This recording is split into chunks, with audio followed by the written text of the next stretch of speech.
Welcome back to another explainer. Today, we're jumping right into a topic you've probably dealt with at some point, skin allergy explained. Now, right out of the gate, we've got to debunk a massive misconception. A skin allergy is not just a rash. No way! I mean, when we hear skin allergy, we instantly picture the redness, the itching, maybe a sudden patch on the arm, right? But that's literally just the visible result. The real story? That's happening way below the surface. Think of your body like a home with, well, a really highly sensitive gatekeeper. Most visitors walking up to the door are totally harmless, but sometimes this gatekeeper gets super over-alert and just reacts aggressively to someone who is never a threat to begin with. And that is exactly what your immune system is doing during a skin allergy, mistaking a perfectly harmless trigger for a dangerous enemy. Okay, let's dive into this core definition. Basically, a skin allergy is your immune system reacting to a trigger in a way that shows up on the skin as itching, redness, swelling, or a rash. I want you to really hold on to that idea, because it's the anchor for everything else we're going to look at today. The absolutely crucial takeaway here is that the skin itself, it isn't actually the root cause of the problem. Nope. Instead, your skin is just the display screen, like a monitor, for a much deeper internal reaction. What's super fascinating here is how we separate skin allergies from other common skin issues. Because, well, not every red patch is an allergy. Think about the difference between these three scenarios.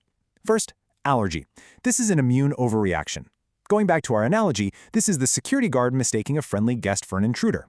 Next up, we have irritation. That happens when the skin is directly damaged or just annoyed. Think of it like using a really harsh soap that's just rubbing a surface way too hard. And finally, infection, which means germs are actually multiplying and causing real trouble. That one's an actual break-in inside the house. So, if we're only looking at the surface, all of these can look like just a rash. But the underlying engine running each of them? Completely different. So, that naturally brings us to a pretty fascinating question. If the problem is internal, why does the skin react at all? Well, the skin isn't just some passive covering, like wrapping paper. Actually, it's a living, breathing boundary, and it does two absolutely critical jobs at the exact same time. It keeps things out, sure, but it also acts as a highly advanced signal board, literally telling you when something is pressing, leaking, or breaking in. Your skin is just packed with immune sentinels, these tiny security guards that are constantly checking to see if what's touching you is normal, harmless, or, something they need to respond to. Because it's the body's absolute front line, it's the very first place to show us that a problem is actually happening.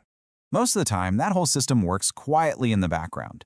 But in the case of an allergy, the immune system somehow learns the wrong lesson about a trigger and just becomes way overly responsive. The reaction is actually a defense mechanism that has just become, quite frankly, entirely too strong. A brilliant way to think about this is like a smoke alarm. Now, a smoke alarm is incredibly valuable, right? It gives you an early warning about a fire. But if it's too sensitive, it goes off when you simply burn a piece of toast, which, let's be honest, we've all done on a busy morning. The alarm isn't fake, it's still doing its job. It's just doing it far too aggressively. Basically, the body thinks there's a way bigger problem than there really is. Let's move to and see how this builds into the physical symptoms we actually experience. A skin allergy isn't just one isolated explosion, it's a chronological chain reaction. First, a trigger touches the skin. Second, the immune system judges it as a threat. Third, chemical signals are quickly released, basically calling for backup. Fourth, the blood vessels and nerves react to those signals. And finally, step 5, we get a visible skin change. The crucial thing to understand here is that the body isn't making a rash on purpose. It's not sitting there thinking, let's create some redness today. The skin changes are just side effects of defense. It's exactly like a crowded city responding to an emergency alarm. Things get disrupted because the system is desperately trying to protect itself.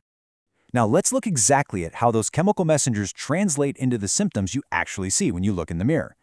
When the immune system calls for help, blood flow increases. What you see is redness and warmth, mostly because more blood is rushing to the area. This is exactly like a city's roads widening for emergency traffic. Then, when fluid leaks into the tissue because those small vessels open up, you see swelling and puffiness. And when the sensory nerves become irritated by all this sudden frantic activity, you feel that annoying itching and burning.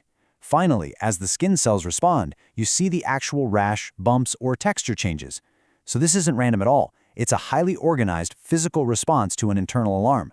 But wait, why does a trigger bother someone one day, but completely leave them alone the next? Or bother one person but not their friend standing right next to them? Well, it all comes down to sensitivity and response thresholds. Certain factors actively lower your skin's threshold, things like a weaker skin barrier, skin that is already irritated, repeated exposure over time, or an immune system that's already primed. Think of a microphone near a speaker. If the volume is low, nothing happens. But if that mic is too close or too sensitive, even a tiny sound produces a huge, loud, piercing screech of feedback. For example, imagine you're handling a new cleaning product at home or maybe at work. For weeks, absolutely nothing happens. But after repeated contact over time, your skin's threshold is suddenly crossed, and bam, your hands start to itch and turn red. The system gradually moved from perfectly calm to highly reactive. Right, now we have to talk about the absolute most frustrating part of this whole shebang, the itch. Itching is just a notification. It is not the whole problem. People so often think that itch is the disease itself. But an itch is literally just like a notification popping up on your phone demanding your attention. The nerves in the skin are detecting all those chemical signals and telling the brain, hey, something is happening down here. But here's the catch. When you scratch, you don't actually solve the problem. In fact, you start a vicious cycle. Scratching damages the skin barrier even further, letting in more triggers, which keeps the immune alarm blaring, which releases more signals, which just makes you itch even more. And this brilliantly illustrates the biggest realization of all. Skin allergy is not a mysterious skin event. It is a communication problem between the outside world, the skin barrier, and the immune system. You see, the skin barrier and the immune system aren't two separate things. They work together as one big connected system. If the barrier is strong, fewer triggers get through, and the immune system stays calm. If the barrier is weak, well, more substances get in, and the immune system sees way more opportunities to overreact. Once you see this chain, the rash stops looking random and honestly starts making complete sense. We've built a whole new mental model today. You are no longer just recognizing symptoms on the surface. You are seeing exactly how the reaction takes shape from the inside out. So next time your skin reacts, will you just see a rash, or will you listen to what your body is trying to communicate? By asking what started the chain, you can finally understand the signals. Keep listening to your body and keep asking the right questions. Thanks for joining me on this explainer, and I'll catch you next time.